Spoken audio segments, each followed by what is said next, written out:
ಪೊಲೀಸರು ಕೇಸರಿ ಉಡುಪು ಧರಿಸಿದ್ದಕ್ಕೆ ಸಿದ್ದರಾಮಯ್ಯ ಆಕ್ಷೇಪ ವ್ಯಕ್ತಪಡಿಸಿದ್ದಾರೆ. ಜೊತೆಗೆ ಇದರ ಬಗ್ಗೆ ಈ ಬಗ್ಗೆ ಒಂದು ಟ್ವೀಟ್ ಅನ್ನು ಮಾಡಿದ್ದಾರೆ. ಏನಂದ್ರೆ ಪೊಲೀಸರಿಗೆ ಕೇಸರಿ ಕೊಟ್ಟಿದ್ರೆ ಜೊತೆಗೆ ಅವರಿಗೆ ಹಿಂಸಾ ದೀಕ್ಷೆಯನ್ನು ಕೂಡ ಕೊಟ್ಟುಬಿಡಿ ಅನ್ನುವಂತಹ ಒಂದು ವಾಕ್ಯವನ್ನು ತಮ್ಮ ಟ್ವೀಟ್ನಲ್ಲಿ ಬರೆದುಕೊಂಡಿದ್ದಾರೆ. ಪೊಲೀಸರು ಕೇಸರಿ ಉಡುಪು ಧರಿಸಿದ್ದಕ್ಕೆ ಸಿದ್ದರಾಮಯ್ಯ ಆಕ್ಷೇಪ ಪಡಿಸಿದ್ದು, ಪೊಲೀಸರ ಕೈಗೆ ತ್ರಿಶೂಲ ಕೊಡಬೇಡಿ ಅಂತ ಸಿದ್ದರಾಮಯ್ಯ ಅವರು ಟ್ವೀಟ್ ಮಾಡಿದ್ದಾರೆ. ಈ ಟ್ವೀಟಿಗೆ ಉಡುಪಿ ಶಾಸಕ ರಘುಪತಿ ಭಟ್ ಪ್ರತಿಕ್ರಿಯೆ ನೀಡಿದ್ದಾರೆ. ನಿಮಗೆ ಕೇಸರಿ ಕಂಡ್ರೆ ಯಾಕಷ್ಟು ಭಯ? ಟಿಪ್ಪುವಿನ ಪೋಷಕ ಧರಿಸಿ ಖಡ್ಗ ಹಿಡಿದಿದ್ದೀರಿ, ಪಚ್ಚೆ ಶಾಲು ಟೊಪ್ಪಿ ಧರಿಸಿದಾಗ ನಿಮಗೆ ಭಾವೈಕ್ಯತೆ ನೆನಪಾಗಿಲ್ವಾ? ಪೊಲೀಸರು ಕೇಸರಿ ಬಟ್ಟೆ ಧರಿಸಿದ್ರೆ ನಿಮಗೇನು ಸಮಸ್ಯೆ? ಕೇಸರಿ ತ್ಯಾಗದ ಸಂಕೇತ. ದೇಶದಲ್ಲಿ ಕೇಸರಿನ ಹಿಂದಿಂದಲೂ ಪೂಜಿಸಿಕೊಂಡು ಬಂದಿದ್ದೇವೆ. ಅಲ್ಪಸಂಖ್ಯಾತರ ಮತ ಬ್ಯಾಂಕ್ ಉದ್ದೇಶವಿಟ್ಟುಕೊಂಡು ಕೇಸರಿಯನ್ನು ದ್ವೇಷಿಸ್ತಾ ಇದ್ದೀರಿ.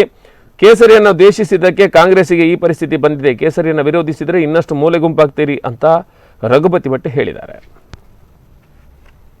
ಜೊತೆಗೆ ತ್ರಿಶೂಲ ಕೊಡಿ ಎಂದು ಟೀಕಿಸಿದ್ದ ಸಿದ್ದರಾಮಯ್ಯ ಅವರ ಮಾತಿ ಪ್ರತಿಯಾಗಿ, ತ್ರಿಶೂಲ ಯಾರನ್ನು ಕೊಲ್ಲುವ ಆಯುಧವಲ್ಲ, ತ್ರಿಶೂಲ ಹಿಂದೂಗಳು ಆರಾಧಿಸುವ ಆಯುಧ. ಪೊಲೀಸರಿಗೆ ತ್ರಿಶೂಲ ಕೊಡುವುದು ಒಳ್ಳೆಯ ಸಂಗತಿ. ಸಿದ್ದರಾಮಯ್ಯನವರು ಹೇಳಿರುವುದು ಸರಿಯಾಗಿದೆ. ಶಾಸಕ ರಘುಪತಿ ಭಟ್ ಅವರು ವ್ಯಂಗ್ಯ ಆಡಿದ್ದಾರೆ.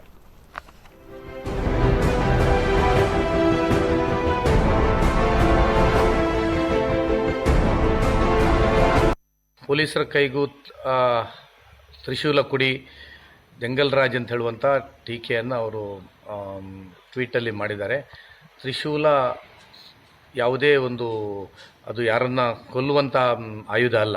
ತ್ರಿಶೂಲ ನಮ್ಮ ಹಿಂದೂಗಳು ನಾವು ಆರಾಧಿಸುವಂಥ ಒಂದು ಆಯುಧ. ಅದು ಅದನ್ನು ಕೊಟ್ಟರೆ ಪೊಲೀಸರಿಗೆ ತ್ರಿಶೂಲವನ್ನು ಕೊಡುವಂಥದ್ದು ಒಳ್ಳೆಯ ಸಂಗತಿ. ಅದನ್ನು ಸಿದ್ದರಾಮಯ್ಯನವರು ಪೊಲೀಸ್ನವರು ಕೇಸರಿ ಒಂದು ಬಣ್ಣದ ಒಂದು ಬಟ್ಟೆಯನ್ನು ಹಾಕೊಂಡಿದ್ದಕ್ಕೆ ನಮ್ಮ ಉಡುಪಿ ಜಿಲ್ಲೆಯ ಕಾಪು ಸ್ಟೇಷನ್ನ ಫೋಟೋವನ್ನು ಹಾಕಿ ಅದರ ಬಗ್ಗೆ ಟೀಕೆ ಮಾಡಿದ್ದಾರೆ. ನಾನು ಸಿದ್ದರಾಮಯ್ಯನವರಿಗೆ ಹೇಳಲಿಕ್ಕೆ ಬಯಸ್ತಾ ಇದ್ದೇನೆ, ನಿಮಗೆ ಕೇಸರಿ ಕಂಡಾಗ ಯಾಕೆ ಅಷ್ಟು ಭಯ ಆಗೋದು ಅಂತ ಹೇಳುವಂಥದ್ದು. ನೀವು ಟಿಪ್ಪು ಜಯಂತಿಯ ಸಂದರ್ಭದಲ್ಲಿ ಟಿಪ್ಪುವಿನ ಡ್ರೆಸ್ ಹಾಕ್ಕೊಂಡು ಖಡ್ಗ ಹಿಡಿಯುವಂಥವ್ರು, ಮಸೀದಿಗೆ ಹೋದರೆ ಪಚ್ಚೆ ಶಾಲ್ ಹಾಕ್ಕೊಂಡು ತಲೆಗೆ ಟೊಪ್ಪಿ ಹಾಕುವಾಗ ನಿಮಗೆ ಆ ಭಾವೈಕ್ಯತೆ ನೆನಪು ಬರೋದಿಲ್ಲ.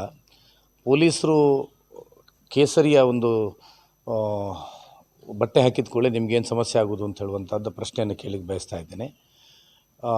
ಕೇಸರಿ ಅಂತ ಹೇಳಿದರೆ ಅದು ತ್ಯಾಗದ ಸಂಕೇತ. ಅದು ಯಾವುದೋ ನಮ್ಮ ದೇಶದಲ್ಲಿ ಹಿಂದಿನಿಂದಲೂ ಆ ಕೇಸರಿಯನ್ನು ಪೂಜಿಸ್ಕೊಂಡು ಬಂದಂಥದ್ದು. ನೀವು ನಿಮ್ಮ ಕೇವಲ ಒಂದು ಅಲ್ಪಸಂಖ್ಯಾತರ ಒಂದು ಮತ ಬ್ಯಾಂಕ್ನನ್ನು ದೃಷ್ಟಿಯಲ್ಲಿಟ್ಕೊಂಡು ಕೇಸರಿಯನ್ನು ವಿರೋಧಿಸಿದ್ದಕ್ಕೆ ಇವತ್ತು ನೀವು ಈ ಸ್ಥಾನಕ್ಕೆ ಕಾಂಗ್ರೆಸ್ ಇಡೀ ದೇಶದ